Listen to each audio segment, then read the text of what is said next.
ہم جمہوریت کی بات کرتے ہیں،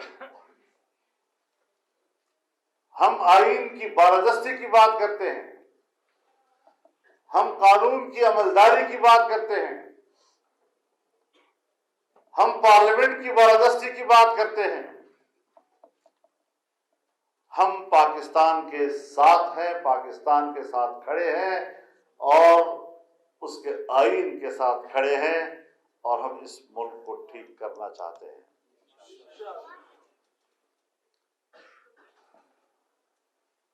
لیکن ایسے حکمرانوں کو بھی چلتا کرنا ہوگا، اور جو قوتیں سمجھتی ہیں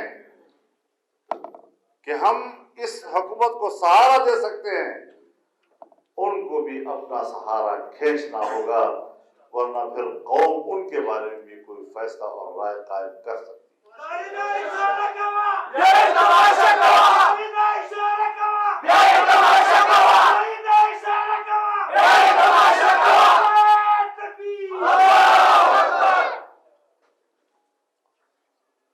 ہم نے اگر سیاست کر دی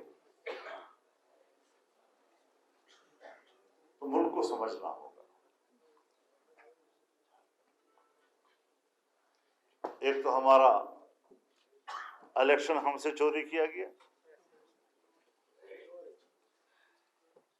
دوسروں کو چور کہنے والے پورے حکومت کو چوری کر دیتے،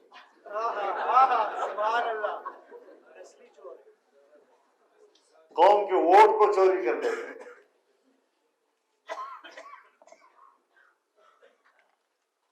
اور پھر دھڑلے سے کہتے ہیں ہم نے نہیں کیا۔ جرم تو یہ ہے کہ اپنا جرم مانتے بھی نہیں، اور اگر آپ نے کہا کہ آپ مجرم ہیں تو ناراض بھی ہوتے ہیں۔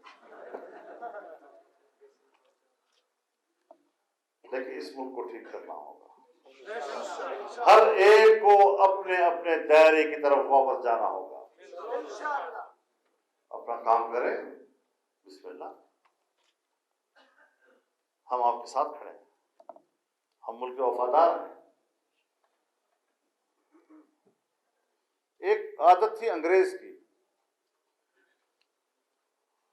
انگریز کا معیار اپنا تھا، اس کے نزدیک اپنے ساتھ وفاداری یہ اصل وفاداری تھی،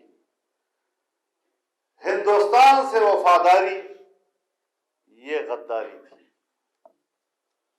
خدا کے لیے پاکستان کو اس طرح کا مت بناؤ کہ ایک ادارہ یہ سمجھے کہ میرے ساتھ وفادار ہے تو وہ پاکستان کا وفادار ہے، لیکن اگر مجھ سے اختلاف کرتا ہے تو پھر وہ غدار ہے، چاہے 1000 دفعہ وہ پاکستان کا وفادار۔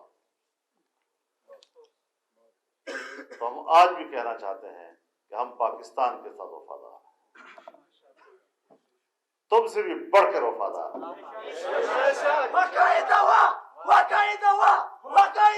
بڑھ کر وفادار ہیں ہم لوگ، اور آپ بھی یہ توقع نہ رکھیں کہ ہم آپ سے اختلاف نہیں کریں گے۔ اختلاف کریں ملک کے لیے کریں گے، وطن کے لیے کریں گے۔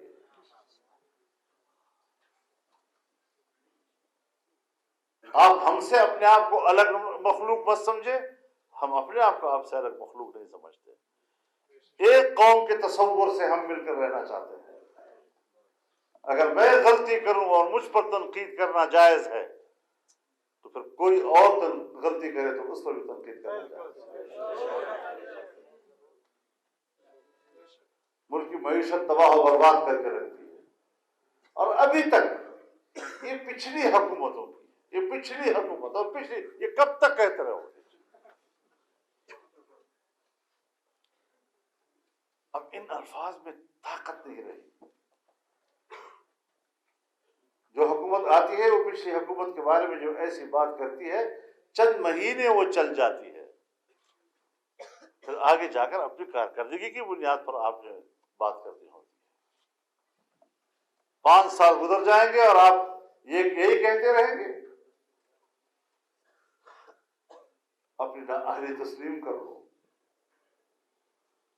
اور اقتدار چھوڑ جاؤ، عوام کو دوبارہ اپنا ووٹ استعمال کرنے دو۔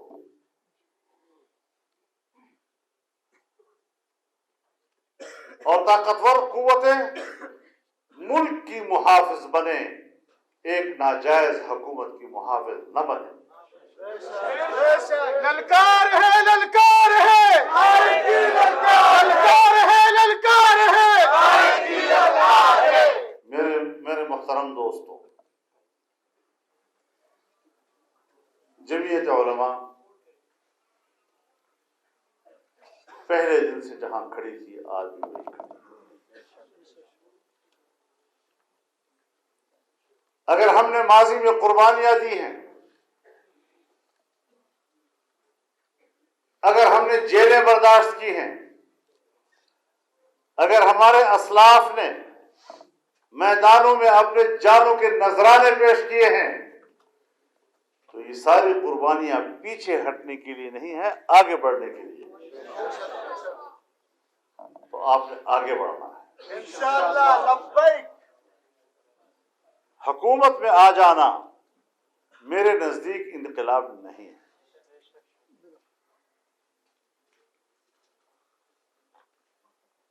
جمہوری نظام میں عوام کے ووٹ سے اقتدار میں آ جانا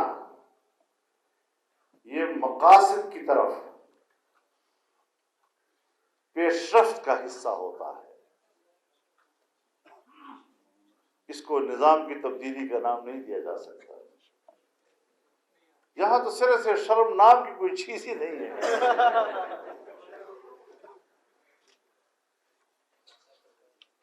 تو اس حوالے سے